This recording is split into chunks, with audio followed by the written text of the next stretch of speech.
İlqar Gülablı, Qara Xəncər. Ata, deməli sən də əvvəllər müsavatçı olmusan?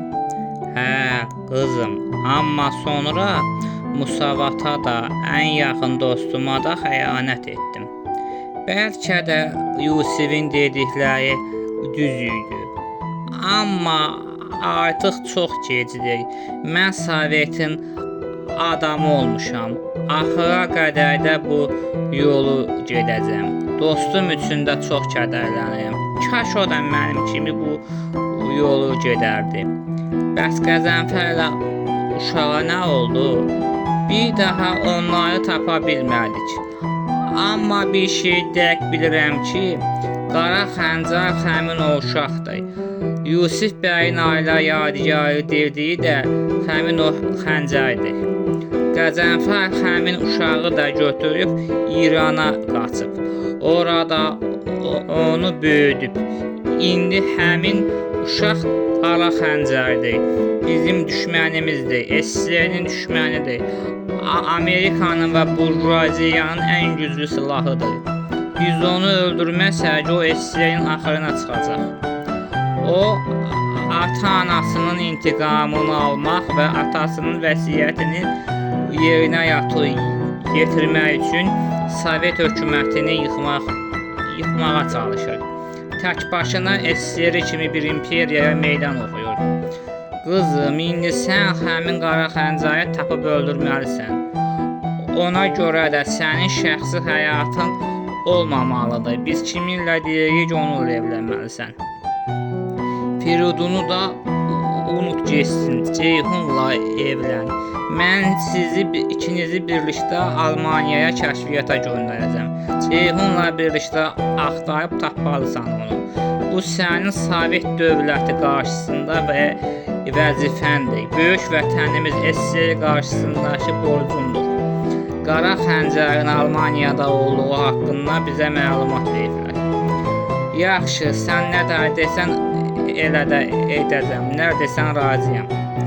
Firidun evinə gələn qoca kişi ilə oturub söhbət edirdilər. Firidun ona çay süzmüşdü. Kişi soruşdu. Hə, ay oğul, de görək işlər necə gedir? Pis Qəzənfər əmi, pis. Niyə oğul? Şəhnaz məndən ayrıldı. Ailəsi beyni doldurub ki, 100%. Məni tapmaq üçün xaricə göndərəcəklər. Xaricə? Hə, elə bilirlər ki, mən xaricdəyəm.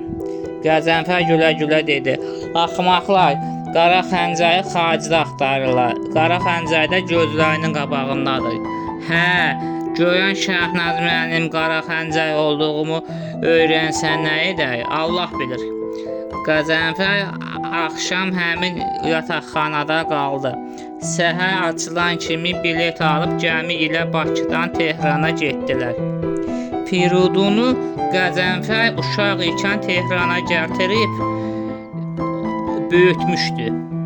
Firidunun 10 yaşı olanda İranda fəaliyyət göstərən CIA-nın gizli məktəbində qoyur.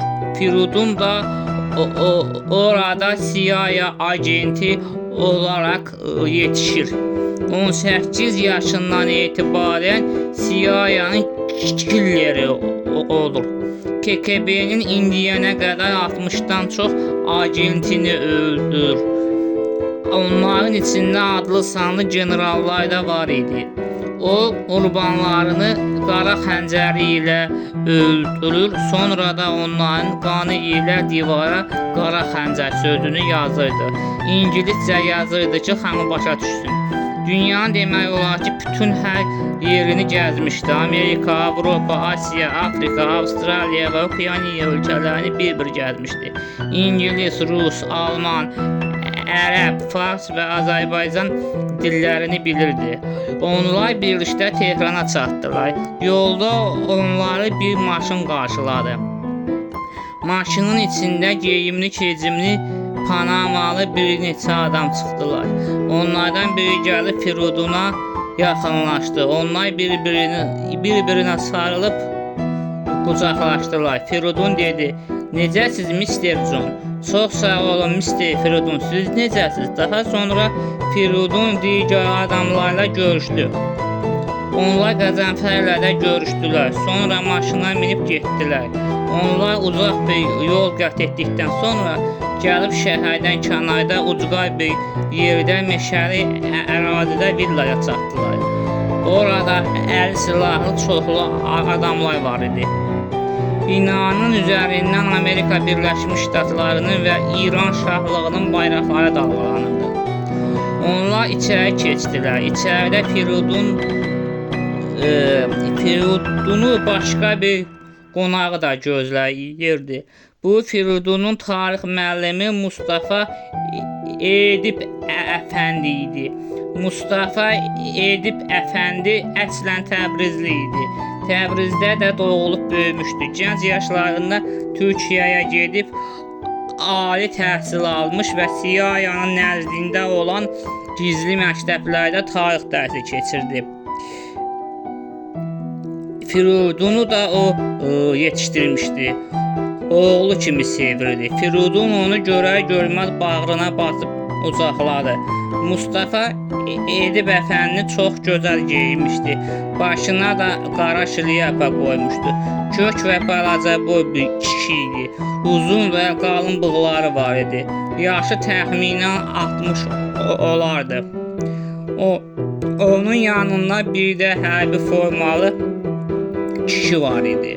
O isə uzun boylu və nəhəng adam idi. Qara yanız və sərt bir üzü var idi.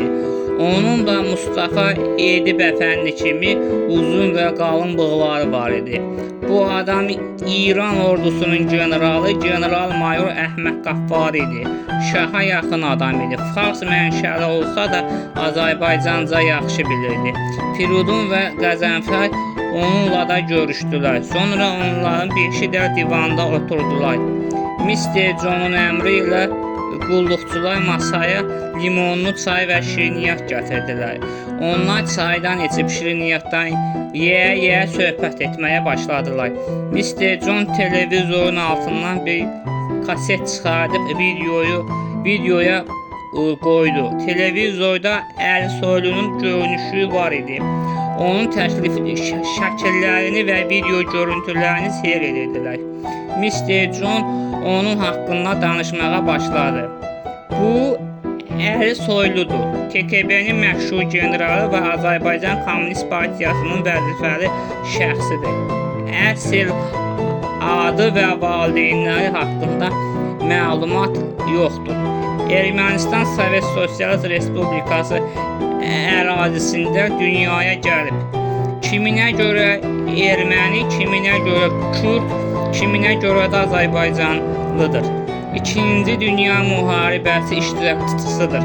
Təvəllüdü bilinməsə də o dövrdə təxminən 20 yaşında olardı. Elə o vaxtdan KGB-də xidmət etməyə başlayıb. Uzun illər KGB-də xidmət edib və onun sayəsində SSR bu qədər inkişaf edib. SSR-nin ən güclü adamlarındandır. Demək olar ki, SSR-nin düşünən beynidir. Brejnevdən belə güclüdür. Bizim məqsədimiz onu öldürməkdir. Əgər o ölərsə, SSR-də xaos olacaq və biz bu qarşılıqlıqdan istifadə edib dövlət çevrilişi edəcəyik. SSR-nin hər yerində gizli adamlarımız var. 15 respublikanın hamısında elə Ərsoylu ölən kimi hamısında birdən çevrilişlər olacaq. Brejnevi də öldürüb Sovet imperiyasını diz çökdürəcəyik. Bundan sonra tərəfdarlarımız yeni hökumətlər quracaqlar. 15 müstəqil respublika yaranacaq. Daha sonra Firiduna baxaraq dedi: "Bu işi sən bacarmalısan. Ərsoylunu da sən öldürməlisən. Onu öldürmək üçünsə Şahnaz Ağayevadan istifadə etməlisən. Şahnaz Ağayevanın vasitəsilə ona yaxınlaşmalısan və onu öldürməlisən. Əgər bu işi bacara bilsən, gələcək müstəqil Azərbaycan Respublikasında prezidenti sən olacaqsan.